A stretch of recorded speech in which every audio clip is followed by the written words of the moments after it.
No, al bimbo è cattivo.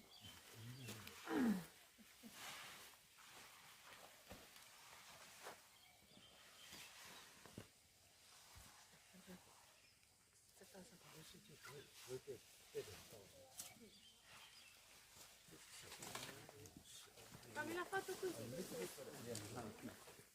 Tanto fammi vedere come sono venute per